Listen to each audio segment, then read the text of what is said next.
তখন ভোর 4:50 আর আমি একা বসে বসে পুজোর নৈবেদ্য সাজাচ্ছিলাম। কেননা এত ভোরবেলা কাউকে ডাকতে যায়নি, সবাই একটু মোটামুটি লেট করে ঘুমিয়েছিল, যেহেতু পুজোর কাজ রাত্রিবেলা করেছিল।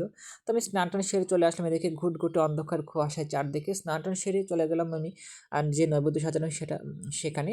আমাদের মূলত সাবুদানা আর প্রসাদটা থাকেই, নৈবেদ্য থাকেই। তো আমি মোটামুটি নৈবেদ্যটা সাজানোর পরে তারপরে যে ব্যাপারটা হলো সেটা হলো কি, আমাদের যে আতপ চালের যে প্রসাদটা হয় সেটা আমাদের থাকেই মেনলি। ৫টা ভাগ করে আতপ চালের প্রসাদটা দেওয়া হয়। তারপরেই আমি যে ফলগুলি ছিল, ফলগুলি মোটামুটি একটু প্রসেসিং করে সুন্দর করে নিয়েছিলাম। তারপরে যে পুজোর কোনো ক্লিপ নেব, তার কোনো সুযোগই ছিল না। এত তাড়াহুড়ার মধ্য দিয়ে সকালবেলা পুরোহিত পুজোতে বসেছিলেন। তো এদিকে আমাদের পুজো প্রায় শেষের পথে। তারপরে আমি আমার ভাই দুজনে মিলে প্রসাদ বিতরণের কাজটা শুরু করেছিলাম। তো যেহেতু অনেক মানুষজন মোটামুটি ছিল, যদিও আরও বেশি মানুষ এই বছর মোটামুটি কম হয়েছিল, যেহেতু খুব ভোরবেলা পুজো ছিল, খুবই অল্প সংখ্যক মানুষজন মিললেই আমাদের পুজোটা হয়েছিল। একদম তখন মনে হয় মোটামুটি 7:50 বাজে, তখন আমাদের অঞ্জলি হয়েছিল।